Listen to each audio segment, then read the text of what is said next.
Welcome to India to Malaysia channel. இன்றைக்கி நம்ம சேனலில் பார்த்தீங்கன்னா ஒரு ஸ்பெஷலான ஒரு ரெசிபி நம்ம ஃப்ரெண்டு ஒருத்தர் கேட்டிருந்தேன். அப்படி இந்த சிம்பிளாக வீட்டில் ஒரு 3 பேர் 4 பேர் இருக்கோம்னா பிரியாணி எப்படி செஞ்சு சாப்பிட்றது அப்படின்னு சொல்லி ஸோ எப்படி செய்யலாம்னு பார்க்கலாங்க. ரொம்ப சிம்பிளான மெத்தட் தான். ஸோ டைரெக்டாக வீடியோக்குள்ளே போயிடலாம். ஸோ ஒரு வெங்காயம் நான் பார்த்தீங்கன்னா ஒரு 4 பேர் சாப்பிட்ற அளவுக்கு தான் பண்ண போகிறேன். ஒரு வெங்காயம் நல்லா இந்த மாதிரி ஸ்லைஸாக கட் பண்ணி வச்சுங்க. ஒரு 1.5 தக்காளி நல்லா நறுக்கி வச்சுங்க. 4 ஏலக்காய், 3 நட்சத்திரப்பூ, பட்டை இருந்தால் ஒரு பட்டை நல்லா நுணுக்கி வச்சுங்க. 2 பிரியாணி இலை, மல்லித்தலை ஒரு கைப்பிடி அளவு, நெய் இருந்தால் நெய்யும் எண்ணெயும் சேர்த்து மிக்ஸ் பண்ணி ஒரு 4 to 5 டேபிள் ஸ்பூன் வச்சுங்க. கோழி வந்து பார்த்திங்கன்னா 150 கிராம் போனோட நான் எடுத்து வச்சுருக்கேன்.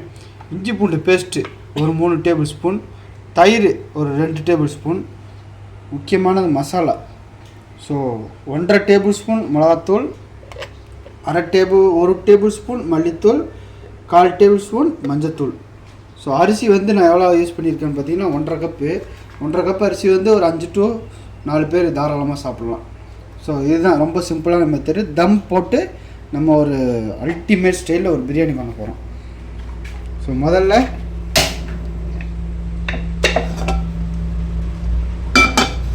இந்த மாதிரி பேண்ட் இருந்தாலே நீங்கள் வீட்டில் பண்ணலாம், ரொம்ப ஈஸியாக பண்ணிடலாம். ஸோ முதல்ல சூடாகிட்டோம்.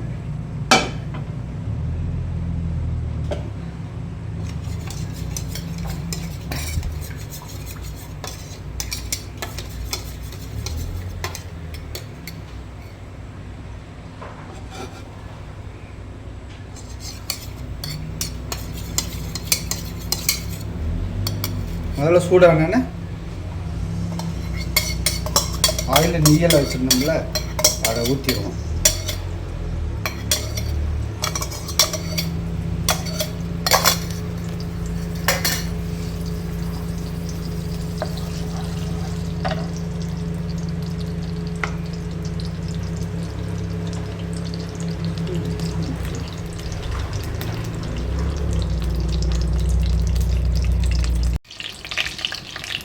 முதல்ல பட்டை போட்டுருவோம்.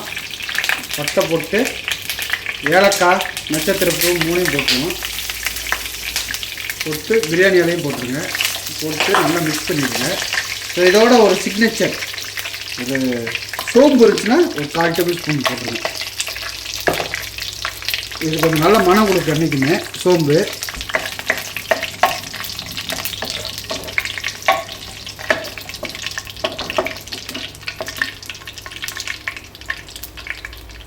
நல்லா பொரிஞ்சு வரட்டும். பச்சை மிளகாலாம் போடுவாங்க, நான் அதெல்லாம் போடல. என்ன காரணம்னு பார்த்தீங்கன்னா ரொம்ப ஸ்பைசி இல்லாமல் ரொம்ப சிம்பிளாக பண்ணுறதுனால நம்ம ரொம்ப சுலபமாக பண்ண போகிறோம். ஸோ நல்லா பொரிஞ்சு வந்துடுச்சு. ஒரு மனம் வந்தாலும் வெங்காயம்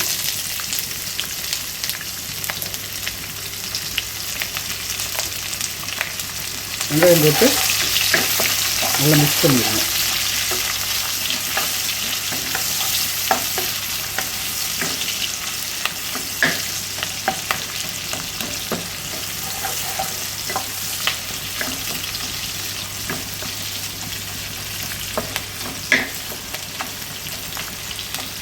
வெங்காயம் நல்லா ப்ரௌன் ஆகட்டும், அப்போ தான் அந்த பிரியாணியோட டேஸ்ட்டே நல்லாயிருக்கும். ஸோ ப்ரௌன் ஆகிற வரைக்கும் வதக்குங்க, கருகு விட்டுறாதீங்க, நல்லா ப்ரௌன் ஆகும்.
ப்ரௌன் ஆயிடுச்சு.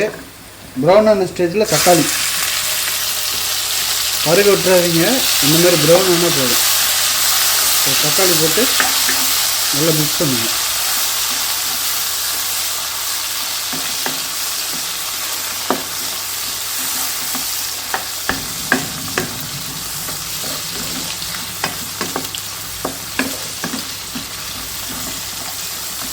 தக்காளி போட்டு நல்லா வதங்கும் போது இஞ்சி பூண்டு பேஸ்ட்டையும் போட்டுருங்க.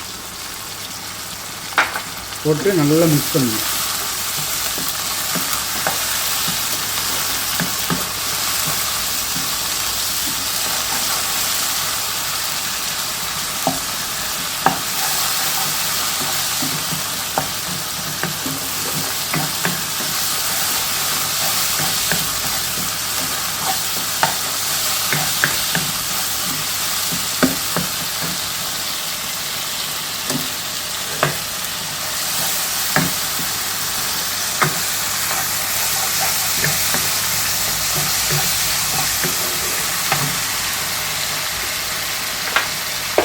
இஞ்சி பூண்டு பேஸ்ட்டு வந்து இந்த பச்சை வாடை வந்து போட்டும். ஸோ லைட்டாக பச்சை வாடை போயிடுச்சு. இந்த ஸ்டேஜில் வந்து நம்ம கோழியை போட்டுருவோம். கோழியை போட்டு நல்லா மிக்ஸ் பண்ணுவோம்.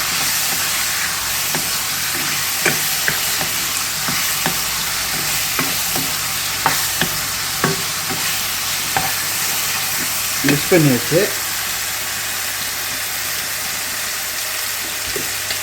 இந்த ஸ்டேஜில் மஞ்சத்தூள்,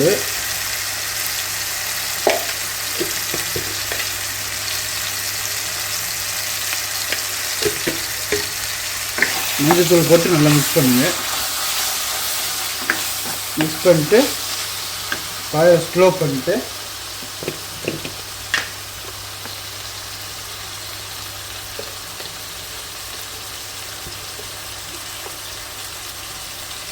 மிளகாத்தூள் போட்டுருங்க.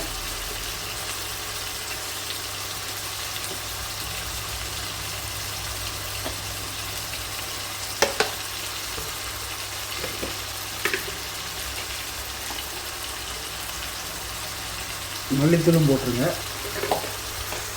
போட்டு லைட்டாக இப்படி ஒரு மிக்ஸ் பண்ணுங்க.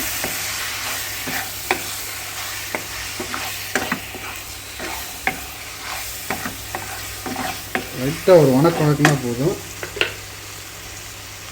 இந்த ஸ்டேஜில் வந்து தயிர்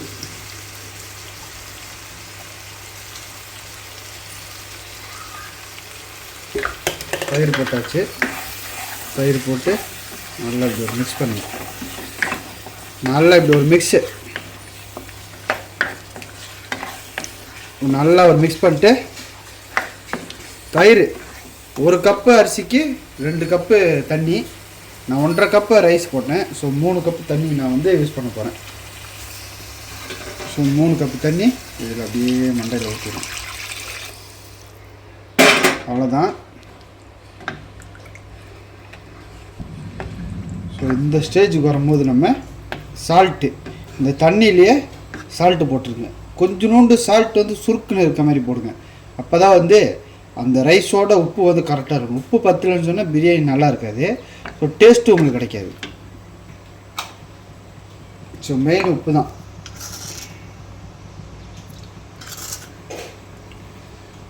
ஓகே. ஸோ இது நல்லா ஒரு கொதி வரட்டும். ஒரு கொதி வர வரைக்கும் நல்லா மிக்ஸ் பண்ணுங்கள். அப்படியே ஒரு மூடி வச்சு ஒரு கொதி விடுங்க.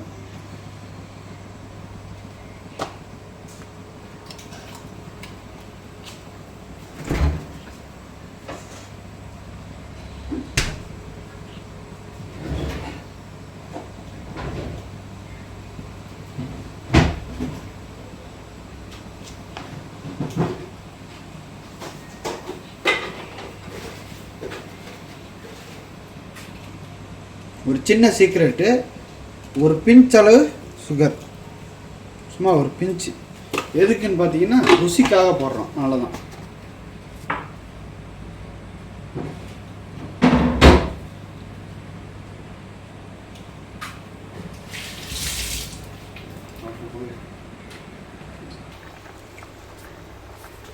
இப்போ நல்லா கொதி வந்தோடனே நம்ம அரிசியை கழுவி வச்ச அந்த அரிசியை இதில் ஸ்ட்ரெயின் பண்ணி போட்டுருவோம்.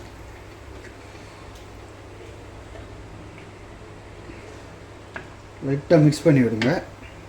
ஸோ கொதி வரட்டும்.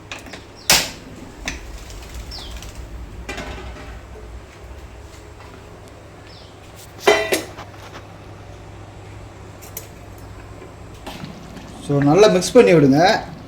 நல்லா மிக்ஸ் பண்ணி விட்டு தம் போடுறது ரொம்ப ஈஸி தான், கஷ்டம்னு நினச்சிக்கானா.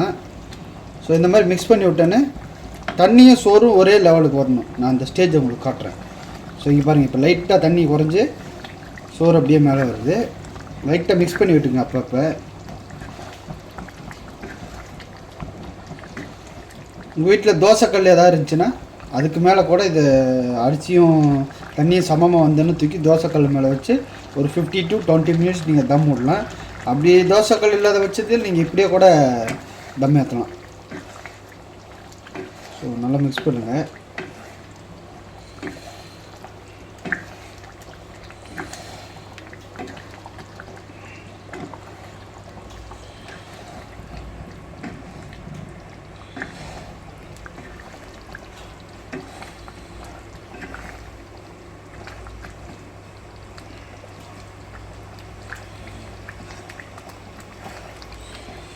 ஸோ நம்ம யூஸ் பண்ண அரிசி பார்த்திங்கன்னா பச்சரிசி தான். நம்ம வேறு எந்த பிரியாணி அரிசி எதுவுமே நம்ம யூஸ் பண்ணல. பச்சரிசி வச்சு ரொம்ப அல்டிமேட்டாக பண்ண போகிறோம். நீங்கள் இதுக்காக போய் பிரியாணி அரிசி தான் வாங்கணும் இல்லை. பிரியாணி அரிசி வாங்கினா கொஞ்சம் டேஸ்ட் நல்லாயிருக்கும். பிரியாணி பட்சத்தில் அரிசி இல்லாத பட்சத்தில் நீங்கள் இதை யூஸ் பண்ணிக்கலாம்.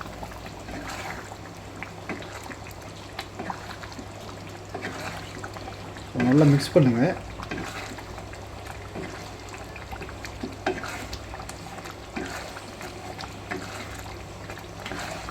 இந்த மாதிரி சேர்ந்து வரணும் அரிசியும் தண்ணியும் ஒரு லெவலுக்கு. அரிசி பாருங்கள் ஒரு மாதிரி வெந்துருச்சு, அரை வேக்காடு இருக்குது தெரியுதுங்களா? இந்த மாதிரி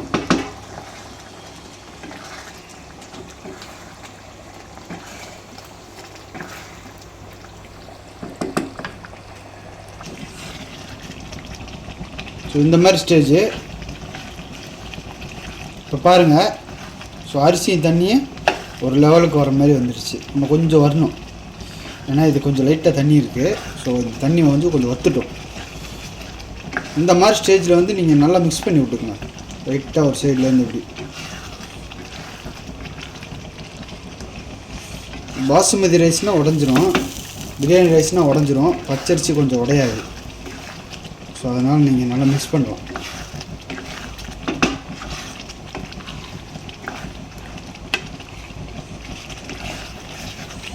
ரொம்ப சிம்பிளான ரெசிபி தான்.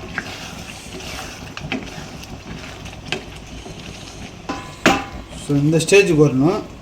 பாருங்கள் அரிசி கோழி தண்ணி கிண்ணி எல்லாம் நல்லா வத்திருச்சு, தண்ணி கூட நல்லா வத்திருச்சு, கோழி எல்லாம் மேலே வந்துருச்சு பாருங்கள். ஸோ இந்த மாதிரி ஸ்டேஜில் நல்லா மிக்ஸ் பண்ணி விட்ருங்க. முடிஞ்சால் ஒரு வாழை இலை இருந்துச்சுன்னா வாழை இலை இதுக்கு மேலே வைக்கலாம். வாழை இல்லாத பட்சத்தில் அலுமினியம் ஃபாயில் இருந்துச்சுன்னா அதை கூட நீங்கள் ரேப் பண்ணலாம். அப்படி எதுவும் இல்லாட்டி மேலே ஒரு தட்டை வச்சு கல்லை கூட போட்டுருங்க. ஒரு கல்லையோ வீட்டில் இந்த உலக்க இருக்கும்ல, சின்ன சின்ன உலக்கிங்க, அது உலக்கன்னா நீங்கள் பெரிய உலக்க சொல்ல, இந்த பூண்டெல்லாம் இடிக்கிறதுக்கு வச்சுருப்போமே அது. ஸோ இந்த மாதிரி ஸ்டேஜ் தாங்க. இப்போ நல்லா தண்ணி வத்திருச்சு பாருங்கள். இந்த ஸ்டேஜ் தான், இதுதான் நீங்கள் இப்படி பார்க்கணும். இதுதான் முக்கியம். பாருங்கள் இப்படி இருக்கணும், தெரியுதா? இந்த ஸ்டேஜில் வந்தோன்னே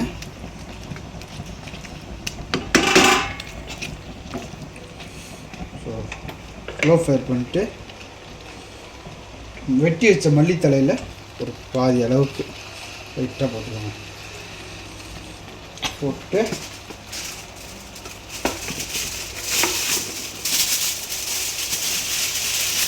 சில்வர் ஃபயர் லைட்டாக பாய்க்க போகிறேன். ஸோ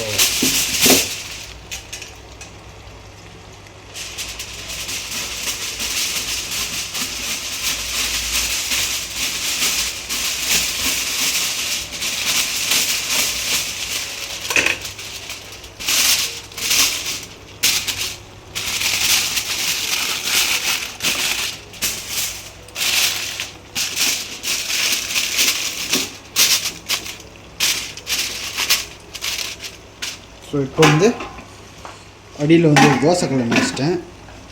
உங்கள் வீட்டில் தோசைக்கல் எல்லாத்தையும் வச்சேன்ல இப்படியே வச்சுட்டு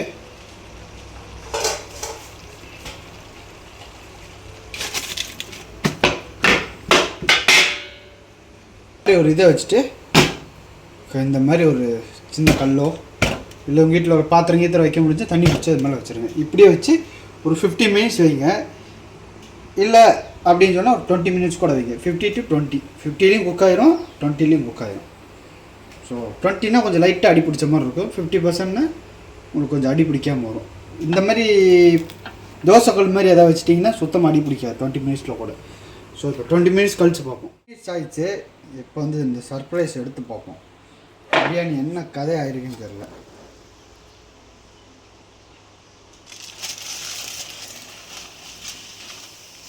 ஸோ இதுதான் நல்லாவே குக் ஆகிடுச்சு. ஸோ பார்த்தீங்கன்னாலே தெரியும்.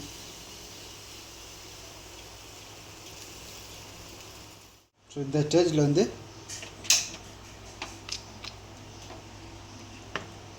மல்லி இலை கட் பண்ணி வச்சுருந்தோம்ல அதை போட்டுரும்.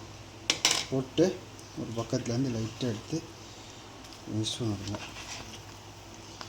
ஸோ அடி லைட்டாக தான் பிடிச்சிருக்கு. ஸோ அது எந்த பிரியாணி செஞ்சாலும் அது கம்பல்சரி வரும். ஸோ இதாக இருக்கும். இந்த மாதிரி தான்.